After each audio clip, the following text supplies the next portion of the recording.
Frères et sœurs,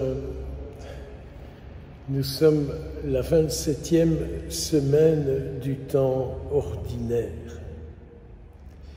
Et chaque jour de cette semaine, c'est la même oraison, collecte, prière d'entrée, si vous préférez, qui est invoquée chaque jour à l'Eucharistie, avec une phrase, une demande qui concerne aujourd'hui beaucoup d'hommes, beaucoup de femmes. Avez-vous remarqué, parce que souvent on prête peu attention aux oraisons, on dit Amen parce qu'on entend la doxologie finale.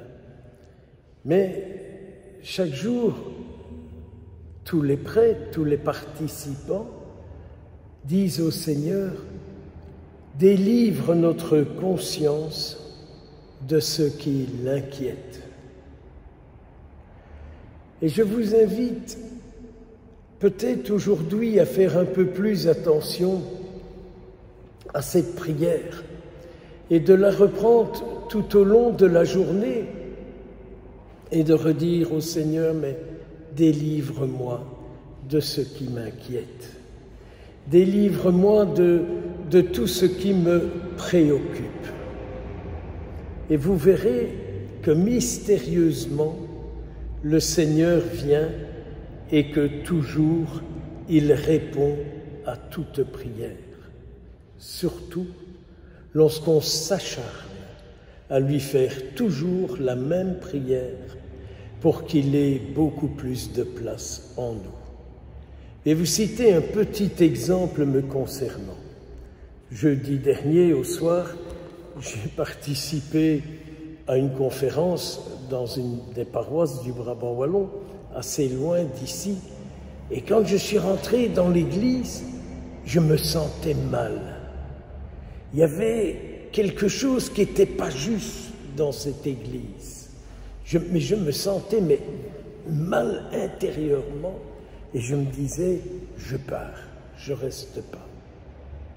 Mais comme on m'avait vu, c'était un peu compliqué de partir. Et donc, je suis resté jusqu'au bout, ce qui a été une épreuve de patience pour moi. Vraiment, j'ai dû prendre sur moi, et ça m'a tracassé, ça m'a réveillé la nuit, ça m'a inquiété, ça m'a poursuivi, jusque hier matin. Et hier matin, en priant l'office, en priant le chapelet, pas en le récitant, quand on récite, c'est blablabla, mais quand on passe le temps qu'il faut pour intégrer cette parole, elle produit en nous du fruit. Et me revenait alors une parole du Seigneur où il prie pour tous ceux qui croient en lui. Connaissez cette parole qui est dans l'évangile de Saint Jean, où notre Seigneur Jésus, juste avant de mourir, juste avant son procès, s'adresse à son Père et il dit: je te prie pour eux, parce qu'ils sont dans le monde, mais ils ne sont pas du monde. Et cette parole, hier, me revenait comme une parole de grâce, comme une parole de bienfait, quoi. Oui, ce qui m'a été lourd à porter quand je suis rentré dans cette église, c'est de me trouver dans le monde, quoi. On se faisait des signes, on faisait ci, on faisait ça. Et parfois, je me dis, mais qu'est-ce que c'est que ce bazar? Et je me disais, pauvre Jésus, dans le tabernacle, on ne pense pas à lui, quoi. On ne pense pas à lui. Alors, ça m'a permis, au lieu d'être en rage contre cette assemblée, de retrouver la paix et de pouvoir prier pour eux. Seigneur, délivre-les de ce qui est du monde dans cette paroisse, dans cette assemblée, dans ces personnes. Délivre-les de ce qui est du monde et qui n'est pas de toi. Alors vous comprenez ce beau verset qui a accompagné l'Alléluia. Heureux ceux qui écoutent la parole et qui la gardent. Car toute parole que vous gardez de la part du Seigneur, tôt ou tard, elle sera parole de grâce pour vous, elle sera parole de libération pour vous, elle sera parole de lumière pour vous, elle sera parole bienfaisante dans votre vie.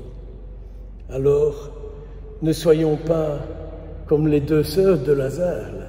Il y a celle qui rouspète et qui dit gna gna gna gna gna gna gna sur sa sœur et qui va dire à Jésus gna gna gna gna gna gna. Et Jésus qui lui dit, mais écoute, tant que tu t'énerves et que tu te fais du mal pour des choses pareilles, tu détruis ta vie. Par contre, ta sœur, qui est restée près de moi et qui m'écoute, et qui retient ce que je lui ai dit, elle retient en elle la paix, la lumière et la vie. Alors aujourd'hui, demandons cette grâce au Seigneur de retenir sa parole, que sa parole reste en nous, et elle produira ce qu'elle doit produire, c'est-à-dire la paix, qui est l'être même du Christ. Le Christ est en nous la paix de Dieu, le Christ est en nous la paix de celui qui nous a créés, de celui qui nous laisse sur la terre, son Père et notre Père. Soyons comblés tout au long de cette journée de grâce et de bénédiction. Que le Seigneur nous apprenne à garder sa parole, à l'aimer sa parole, à la méditer, et vous verrez, vous direz à Jésus, tu me parles, mais parle-moi encore, parle-moi toujours, n'arrête pas de me parler. Au nom du Père, du Fils et du Saint-Esprit.